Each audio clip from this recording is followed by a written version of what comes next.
Hello అండి, అందరికీ నమస్తే. ఈరోజు మన రెసిపీ వచ్చేసి దాల్ కిచిడి. ఇది పిల్లలకి లంచ్ బాక్స్లోకైనా మనకి పండగ టైంలో ఎటువంటి హడావిడి లేకుండా ఇలా దాల్ కిచిడిని చేసుకున్నారంటే చాలా కమ్మగా బాగుంటుంది. ఇప్పుడు దీన్ని మరింత రుచిగా ఎలా తయారు చేయాలో చూద్దాం. వీడియోలోకి వెళ్ళే ముందు ఎవరైతే నా ఛానల్ని కొత్తగా చూస్తున్నారో వీడియో కనుక నచ్చితే సబ్స్క్రైబ్ చేసుకోండి, సపోర్ట్ చేయండి. దాల్ కిచిడికి కావలసిన పదార్థాలు: 2 చిన్న బంగాళదుంపలు, 1 క్యారెట్, 2 పచ్చిమిర్చి, 1 పెద్ద ఉల్లిపాయ చిన్న ముక్కలుగా కట్ చేసుకోండి, కొద్దిగా కొత్తిమీర, 2 టమాటాలు, 1/2 కప్పు స్వీట్ కార్న్ తీసుకున్నాను,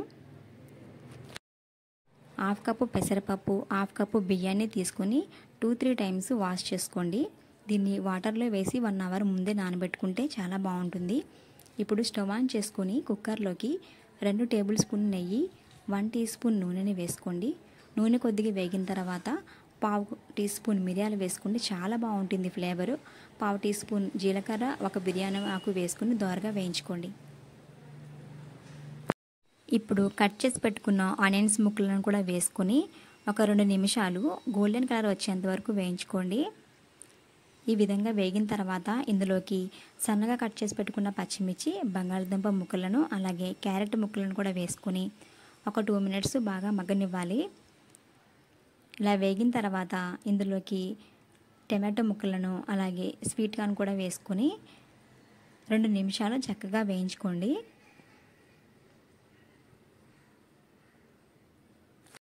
హాఫ్ టీ స్పూన్ అల్లం వెల్లుల్లి పేస్ట్ని కూడా వేసుకొని పచ్చివాసన పోయేంత వరకు చక్కగా కలుపుతూ వేయించుకోండి.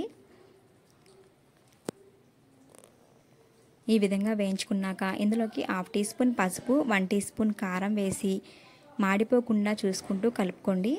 ఈ విధంగా కలుపుకున్న తర్వాత ఇందులోకి మనం నానబెట్టి ఉంచుకున్న పెసరపప్పు బియ్యాన్ని కూడా వేసేసుకోండి. ఈ పెసరపప్పు బియ్యం కూడా మొత్తం వెజిటేబుల్స్లో చక్కగా కలిసేట్టుగా మొత్తం అంతా కూడా కలుపుకుంటూ ఉండాలి.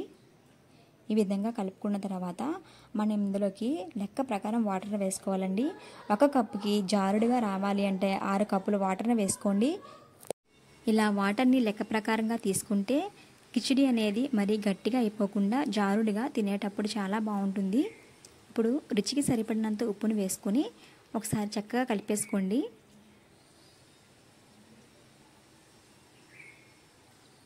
ఈ విధంగా కలుపుకున్న తర్వాత ఇప్పుడు మనం కుక్కర్ మూత అనేది పెట్టేసుకుందాము. ఇవి 2 విజిల్స్ వస్తే సరిపోతుంది. మరి హైలో పెట్టుకోకుండా మీడియంలో ఉంచి కుక్ చేసుకోండి. చూడండి, పప్పు రైస్ కూడా బాగా ఉడికిపోయింది కదా. ఒకసారి దీన్ని మనం చక్కగా కలిపేసుకుందాము. ఒకవేళ మీకు వాటర్ తక్కువైంది అనిపిస్తే కనుక 1 గ్లాస్ వాటర్ని వేడి చేసి వేసుకోండి. మీరు చల్ల వాటర్ని వేస్తే రుచి అనేది చేంజ్ అయిపోతుంది. ఇప్పుడు కొద్దిగా కొత్తిమీరని చల్లేసుకొని ఒకసారి కలిపేసుకొని పక్కన పెట్టేసుకుందాము. ఇప్పుడు ఇలా తయారు చేసుకున్న కిచిడీకి తాలింపు వేసుకుని తింటే చాలా బాగుంటుంది. స్టవ్ ఆన్ చేసుకొని కళాయిలోకి 2-3 టేబుల్ స్పూన్ల నూనె వేసుకొని ఇందులోకి కచ్చా పచ్చాగా దంచుకున్న వెల్లుల్లి డబ్బాలు వేసుకోండి, ఫ్లేవర్ చాలా బాగుంటుంది. అలాగే 1/2 టీ స్పూన్ జీలకర్ర, 1 ఎండుమిర్చి, 1/2 టీ స్పూన్ సాంబార్ పొడిని కూడా వేసుకుంటున్నాను.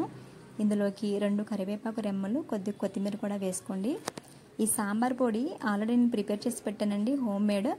ఈ వీడియో అనేది మీకు డిస్క్రిప్షన్లో ఇస్తాను, వెళ్ళి చూడండి.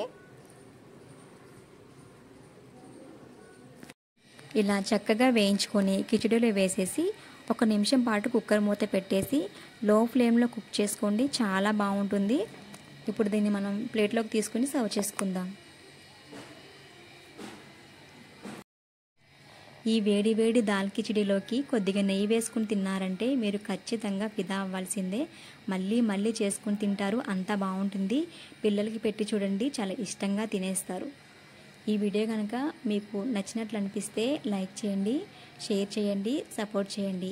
కొత్తగా ఎవరైతే నా ఛానల్ చూస్తున్నారో తప్పకుండా సబ్స్క్రైబ్ చేసుకోండి. Thanks for watching the video.